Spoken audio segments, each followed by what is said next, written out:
Кыргыз эл жомогу байдын эрке баласы. Илгери бир байдын жалгыз эрке баласы болгон экен. Ал бала атамдын ушунча малы, дүнүйө, мүлкү, өзүмдүн сулуу аялым бар. Атам өлсө да мен эчтемеден кор болбойм деп ойлочу экен. Баланын колуктусу акылдуу болот. Күндөрдүн биринде атасы өлүп, энеси аялы үчөө калат. Атасынын жыйган мүлкү, малы түгөнөт.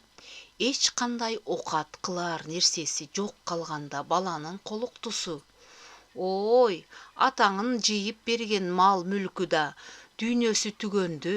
Сен иштеп окат тапсаң боло" дейт. Күйөөсүнө: "Анда күйөөсү: Жок, мен иштебейм. Сени кайтарып отура берем.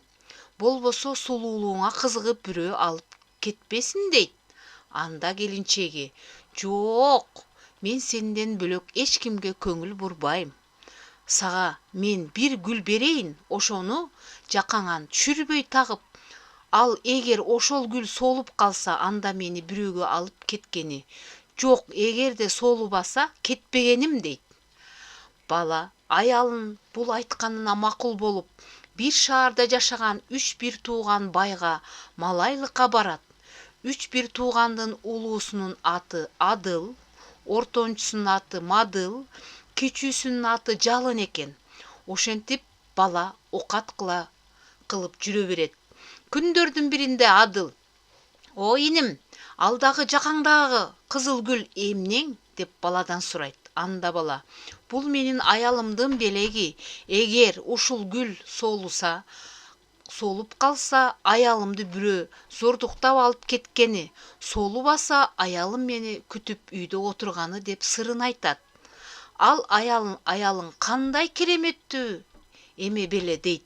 Адыл сурайт. Анда бала: "Аялым дүйнөдө жок, ашкан сулуу" дейт. Ошондо Адыл: бул бала акыл турбайбы? Мен буга билгизбей мунун үйүнө барып, байлыгымды айтып, сулуу аялын бузуп алайын" деп ойлонуп калат. Күндөрдүн биринде Адыл баягы келиндин үйүнө келет. Келсе, баланын аялы жакшынакай кабыл алып, коюн союп, коногун кылат. Жатаар мезгилинде аял эшиктеги баланы чакырып: "Коноктун атын жайла" дейт. "Атты кандайча жайлайм" деп бала сурайт. Анда келин: "Атты алабаканга аса байла. 4 туягы булганып конок болбосун, 4 туягын сыпайлай таза байла" дейт. Ал сөз атты тазалап союп, этти алабаканга аса байлап илип кой. 4 туягын тазалап дегени терисин жайып туздап кой деген экен.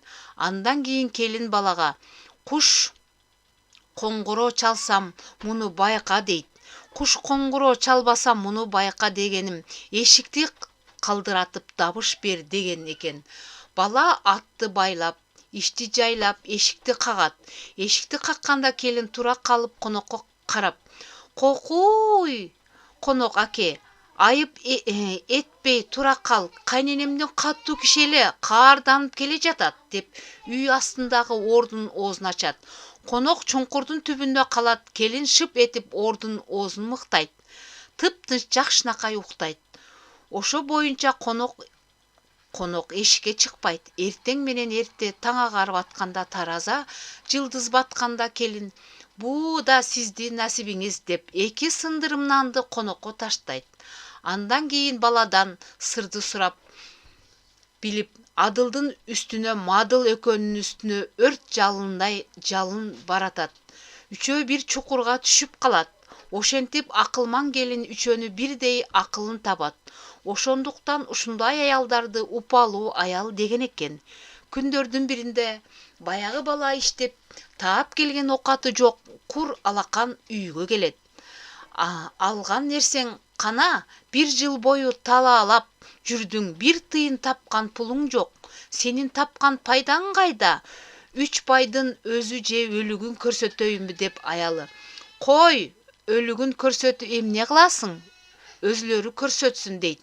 Анда келин кой, өзлөрүн көрсөтсөм түбү өзүңө зыян болор деп келин кайта айтса, бала кежирленип болбой ордун оозун ачып баягы адыл, мадыл жана жалынды чыгарып алат. Ошондо баягылар биздин аттарыбыз кайда деп келинден сурашат. Анда келин Алабакандан сурагыла деп жооп кайтарат баягылар.